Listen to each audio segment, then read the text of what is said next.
Hi there, it's Tim. Thanks for listening to this week's edition of Blind Like Me. Just before we get to this week's show, just a reminder to give us 5 stars or a thumbs up wherever you find your podcast so other people can experience Blind Like Me. This week, we meet up with Sarah and Jermaine from Charlotte, North Carolina. They both are working with the blind and visually impaired to make sure they have a better life. We'll find out about their story next on Blind Like Me. This is Blind Like Me. Hello, everyone. Interviews, information, and reviews related to living with a vision disability. Your host is Tim Black. Tim has been visually impaired since birth. He's been in radio for 30 years and also hosts the podcast Inside Today's Country. Tim has never let his lack of vision stand in his way. Here we go with another edition of Blind Like Me. It's all the way down to the United States of America. Again, as we like to hang out with our folks and our friends down in the U.S., we seem to be meeting quite a few people down there. This time we have teamed up with connected with a husband and wife team who are helping the visually impaired and those who have started to lose their sight, cope with life skills and so forth. And we welcome Sarah and Jermaine to the podcast. Welcome, you two. Thank you. Let's find out a little bit before we get into what you guys do and how you help other people out.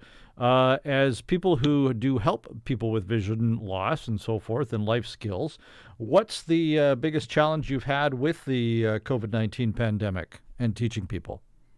Ooh. Well, everything right now is virtual. So just figuring out the best learning platforms for our clients. Sometimes the people that are more low tech would just want a phone call. There's a lot of check-ins, making sure people aren't too isolated. We actually have a transportation service. So if people need essentials, we're having our drivers run out and get them things, which is nice. That's not offered in most places, but during COVID, I would just say the loneliness, the isolation, and then just the learning to use digital platforms to get the instruction across. Mm-hmm. And that seems to be kind of the same thing for, not even people who don't have visual loss. Everybody seems to be kind of dealing with the whole, isolation thing. But more so a challenge for those who, like myself and probably like yourselves, it's harder to get out there and go to the grocery store or, just go to the mall and wander around. It's just become a challenge for everyone. Yes. Jermaine, how do you feel yourself how are things working for you during this pandemic? Well, there's been some advantages and some disadvantages. So I cover 6 counties in the state of North Carolina. And so I've had a bit of an advantage in a way because we typically take a lot of time driving to different areas. Whereas now, I've been able to collect a variety of clients from different counties and have them all be able to join my classes. Mm-hmm. Because we're not restricted by the time and the travel. And then another thing is that, similar to how we're able to chat from Canada and the US, I've been able to have special speakers come from all across the U.S., Canada, and so forth. So, mm-hmm. There's been advantages and disadvantages, I would say. Awesome. Sarah, let's talk a little bit about the organization that you guys work for and tell me a little bit about your background as well. Well, I will just say that I lost my vision to type 1 diabetes when I was 22 years old. It was basically overnight. I seriously missed one dilated retina exam. Wow. I seriously missed one just because I was young and dumb and free-spirited, and I'm still that way in some sense. But I woke up and basically my vision was super blurry, couldn't drive or anything. So mm-hmm. I didn't know where to turn. I got some good information from people that would come out and kind of help me, show me how to use a computer again, maybe go back to school. Learn to cook. I knew how to cook, but I was kind of afraid of burning myself and knowing when my meats were done and so forth. So that really is what kind of changed my life. Mm-hmm. I went through some training. I went to a center-based program for a couple of weeks back in Michigan. And I just met a lot of great people that were supportive. And I I kind of said to myself, one day at a time, but once I get through all my education, I would like to do this. And that's really what planted the seed. So I got my bachelor's and then I kept going forward, honestly, one day at a time, because sometimes it was just so overwhelming. And just really, I felt really defeated some days, but just putting that one foot in front of the other, got my master's, then got the certification. And so now I do what was so beneficial to me when I lost my sight. And for that reason, I love my job. Like I said, I work for a nonprofit. I work as part of a multidisciplinary team. So if somebody calls and says, I want some cane training, some O&M instruction, that's not something that I would be able to provide. I'm not certified in that. So I do more the living skills, the adjustment, and then the technology stuff. And I really I know that vision loss can be just so devastating and traumatic. And so in that sense, I feel really proud. And I feel like it's beneficial that I am also blind as the certified vision rehab therapist, because I know not exactly what people are going through, because we all have different experiences, but I can really hone in on that experience because I've walked the walk as well. Right. Let's talk about walking. Speaking of walking the walk, let's talk about that when you walk in and you meet somebody for the first time. What are the kind of the first things that you deal with? Yeah, so that's interesting. So I try to do assessments over the phone first. I have found I've worked at MAB, which is Metropolitan Association for the Blind. I've worked here for 6 years. I had to move from Michigan. I had to kind of choose courage over comfort. I came here all by myself. My husband followed 7 weeks later, but he was working and he couldn't just leave his job. No family, just kind of made it work, figured it out, figured out the city.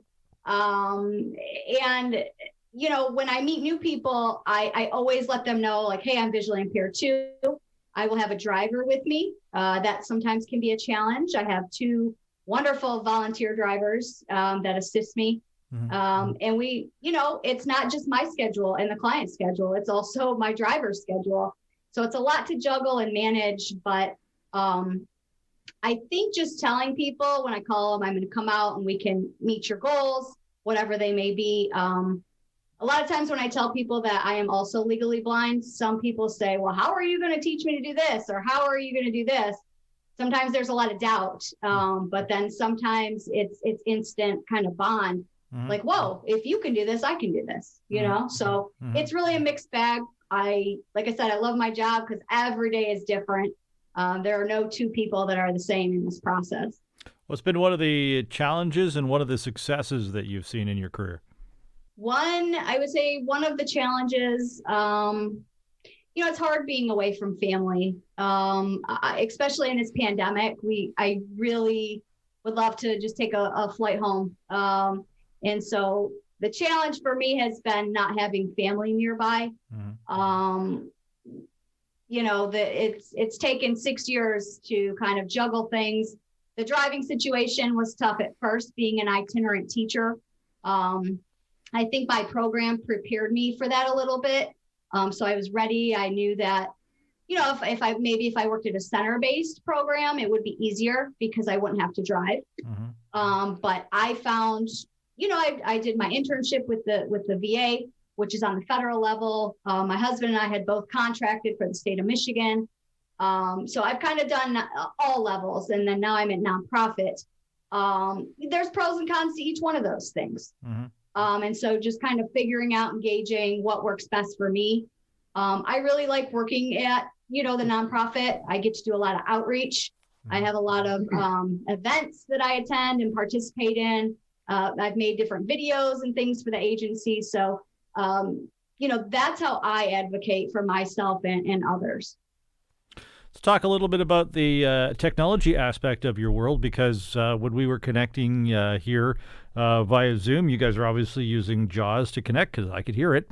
And I mean, that's one of those programs that, has been around for many, many years.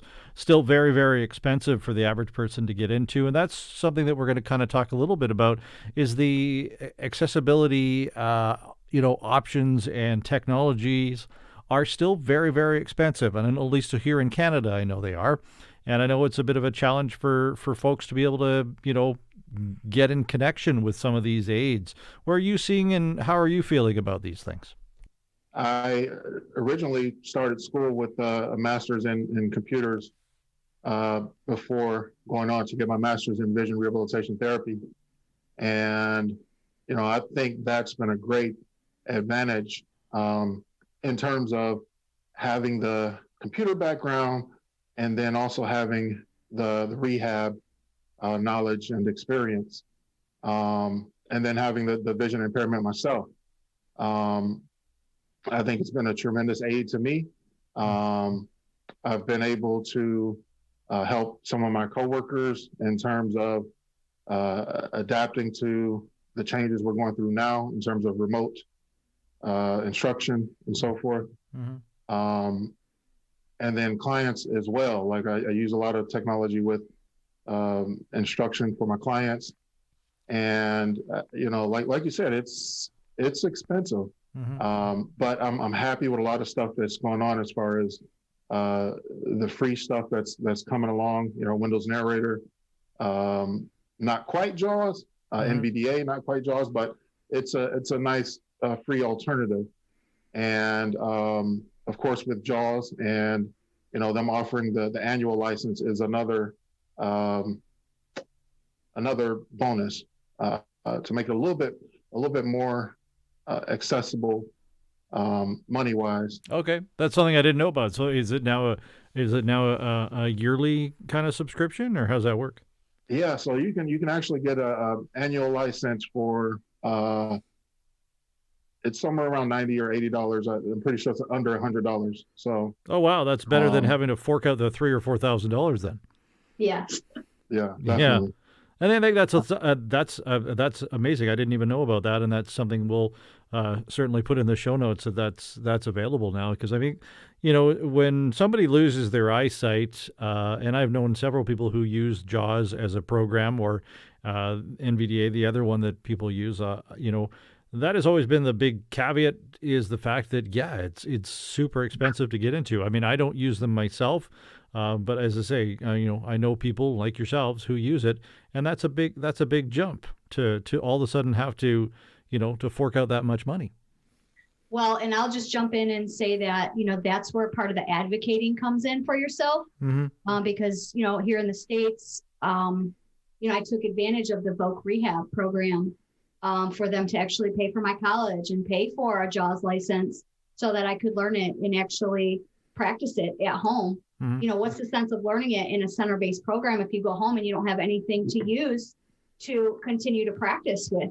Right. JAWS is not a simple program to learn with thousands of commands and things. And then, as I came to my job, I had to ask, well, hey, are you going to provide this for me? And they did, which is great. And so that's how I'm able to jump around and put my case notes in and things like that, because they have paid for a license on my work laptop. Right. That's fantastic. What other pieces of technology are you guys both using? Let's talk a little bit about either one of you. We're big iPhone users. Nothing against Android people. I've said that to. I've asked that question to many, many people, and I still swear the blind and visually impaired people would be great spokespeople for Apple. I know. I'd love a cut. When I go out and demonstrate things, Apple did it first, and in my opinion, they do it they were always from the start really up and ready to help. So, something that's accessible right out of the box, you just can't go wrong with it. So, Yeah, we're big iPhone users for sure. And go ahead, Jermaine. Well, and you mentioned, one of the barriers being cost, but training is a huge one. And, some of the students that you may encounter may may not have much experience with assistive technology. Mm-hmm. And if you're going to college and you're already behind on assistive technology, it's a huge thing. And so that's one of the things that I've been doing is kind of volunteering, teaching some of the assistive technologies. Mm-hmm. And again, because I teach so much of it, like she said, we use the iOS devices, Apple. We do have an Android tablet, the smart speakers. Mm-hmm. We have Google and the one from Amazon. Alexa? Yes. Mine will probably turn on now that I said her name. Yeah. That's okay. That's okay. I've got both of them sitting in my office here. And then, then we have a Mac and a PC. And, that's another benefit of, the Android, the iOS devices, the Mac, is that, a lot of the assistive technology is built in already. So it's not an additional cost. Yeah, and actually you make a very good point, Jermaine. That was one of the reasons that I personally switched over to Mac. I have, two of them sitting in front of me right now. Awesome. And that's one of the reasons that, when researching, it was like, well, if I ever need, the assistive technology, it's built right into the system, right? Mm-hmm.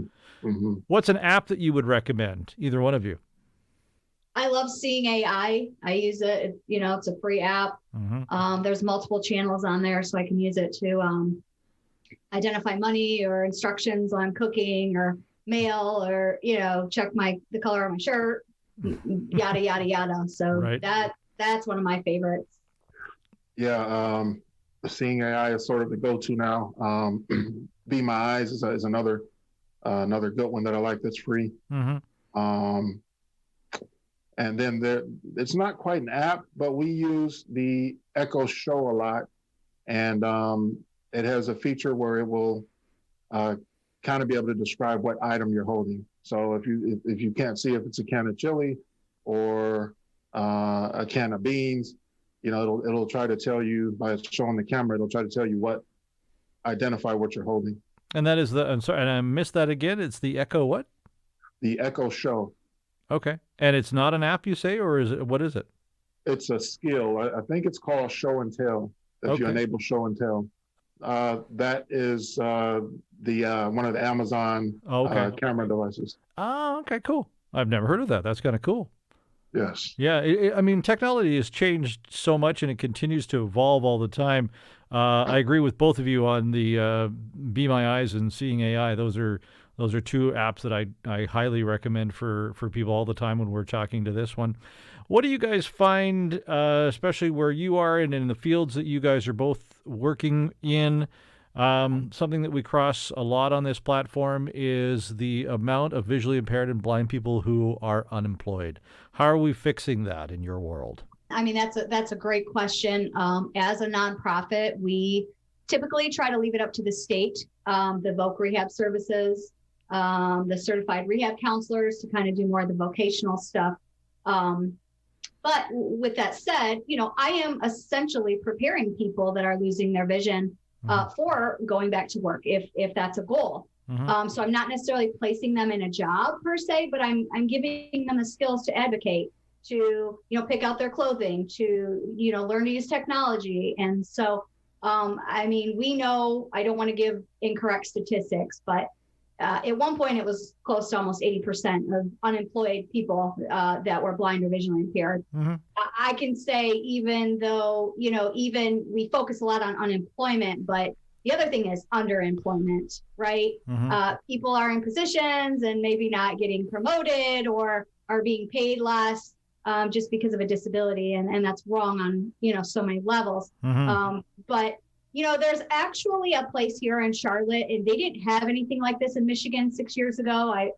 I'm still not familiar with anything, but there's a place here, and they basically do a lot of like factory work. They contract with the military. Mm-hmm. And so they do here in Charlotte employ almost 200 people that are visually impaired. Really?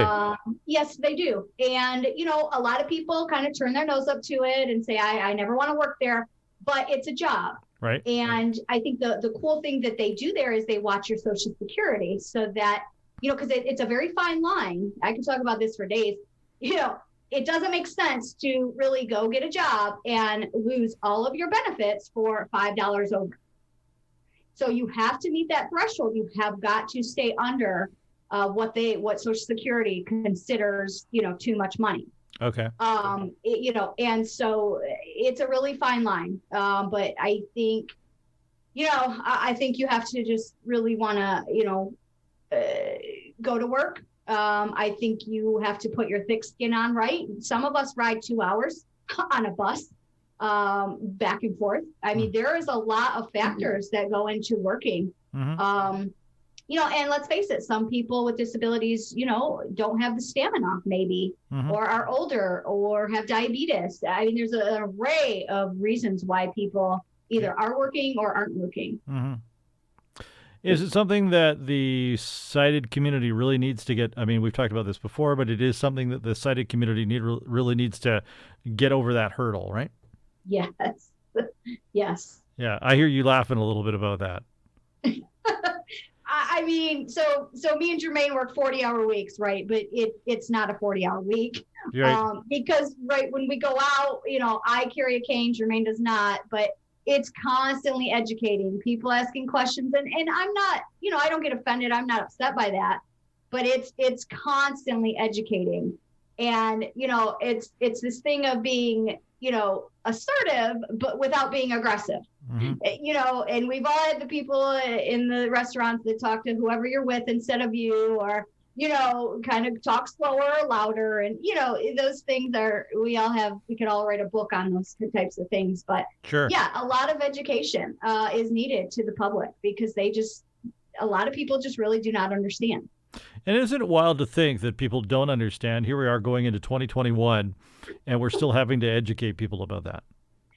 It's crazy. I was at a bar a couple of years ago, and I, went outside and I stepped back in, I'm using my cane, and a guy came over and said, "Hey, why are you using a pull stick to walk around?"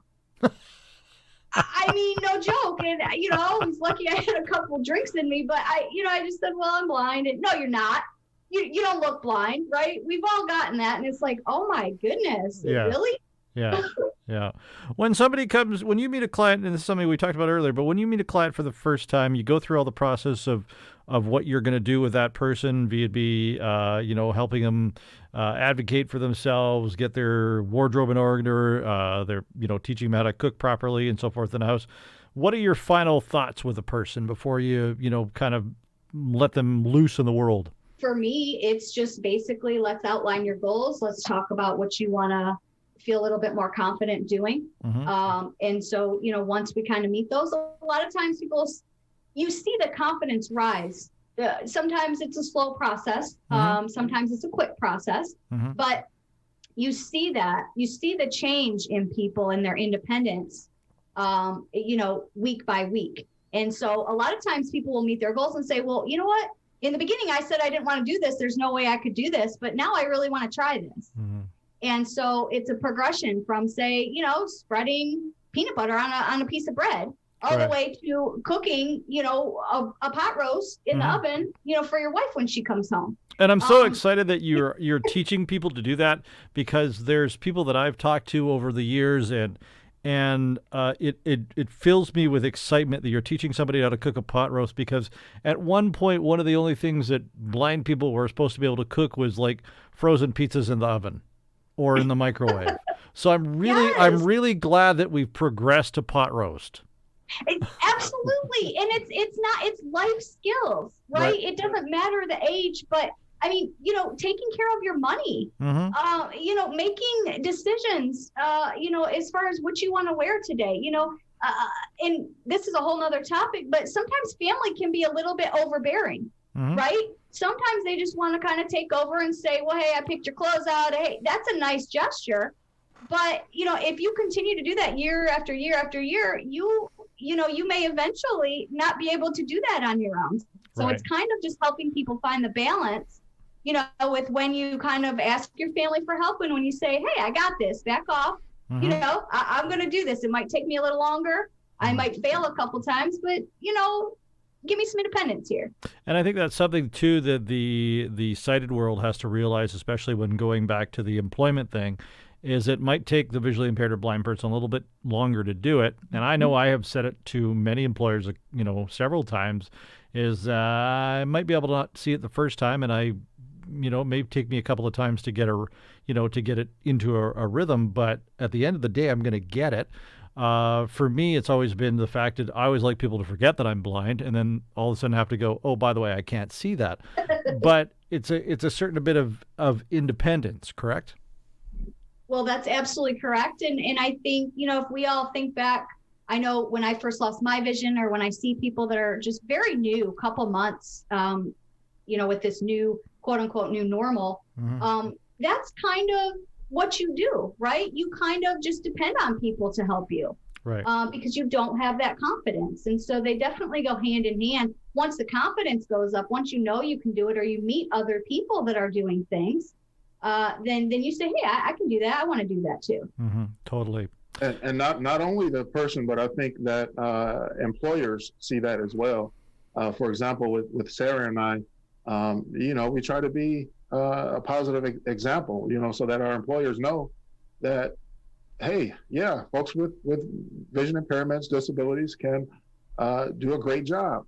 And, that's what we hope to put out as well. And sometimes the person with the disability is going to do it, is going to be 10 times more invested in the job than maybe the person without a disability, because, they're trying to prove the fact that, hey, I can actually do this, and Yes. so excited to have the job, right? Yes. I mean, I can't tell you how many hours I work at home, just to make sure that, I'm putting in the work and working hard. And not only that, but it's surprising how many skills that you can learn from having a disability, to be creative, to persevere, learning how to do things differently. There's so many different skills that you learn from having a disability that can go towards employment. Sarah, what was the one skill that just frustrated you when you lost your vision? Braille. And I don't want to make anybody upset here, but in the 6 years that I've worked at MAB, I have had one person ask for Braille. And when I went out and started kind of teaching it, I'm not the best teacher at Braille. I know my limitations. I was going to teach him like the basic alphabet and numbers, and then send him on if he wanted contracted. But, we got there and we did maybe 2 weeks worth, and, I'm using my iPhone to do things. And he's, he said, oh, hey, wait, I think I'll just get an iPhone and learn voiceover instead. Yep. So there's technology's kind of taken over in some sense, not for everybody. I try to be careful what I say, because I certainly, it's not a one fits all, but for me, I'm diabetic, and so I have some neuropathy in my fingers, and Braille just gave me a really hard time in my master's program. I got through it, but yeah, that's the one I kind of just say, Trust me, I am still, in my age that I am now, have never learned Braille, and I just don't have the patience for it. My hat's off to anybody who does it, and I know that there are people out there that are just, Braille pros, and it always blows my mind, because people ask me all the time, do you know Braille? Heck no. I know there's bumps, and I can tell the difference between our Canadian money, because we have Braille on our Canadian money. I know what the bumps are there, but that's Wow. You guys don't have that in your U.S. money, do you? oh no. We have Braille on our bills. That's cool. Yeah, they're also plastic. So just little side note there, you can wash the Canadian money. It's washable. Before I let you guys go today, what advice would you give to the sighted community? I'll go first, and then Jermaine can go. But I used to be a part of the sighted community. I still have friends and family that are sighted. I have friends that are unsighted too. So I think if people are out there listening, I think we need to work together. I think, if you actually take the chance to get to know somebody that's blind or visually impaired, you will realize that is not the defining characteristic of that person by any means. It's certainly a part, of that person. But there's so much more to learn. And blind and visually impaired people, like we've talked about, are just as capable, if not even more, of being in the workplace and having families and children and pets. And, we're a little bit of everything, just like you are. Jermaine? Yeah, I guess I would say to the sighted community is that, I'm no different, with the exception of a little bit less vision. But, I have the same goals. I want the same things. And, just looking for equality and equal access, equal opportunity. That's it. Sarah, how do people get hold of the you through the nonprofit? Well, you can look us up online. That would probably be the easiest. It's Metrolina Association for the Blind. We're in Charlotte, North Carolina. You can email me at smilledge, that's SMILLEDGE @mabnc.org. Excellent. Sarah and Jermaine, thanks very much for hanging out with us and talking about what you guys do, and enjoy yourselves in North Carolina, and stay safe, and good luck for 2021. Thanks for hanging out with us. Thank you, Tim. Thanks, Tim. It was a pleasure. Thanks for listening to Blind Like Me. If you have a comment or suggestion about future casts, drop us an email to blindlikeme@outlook.com. Blind Like Me is a TimBlackOnAir.com production.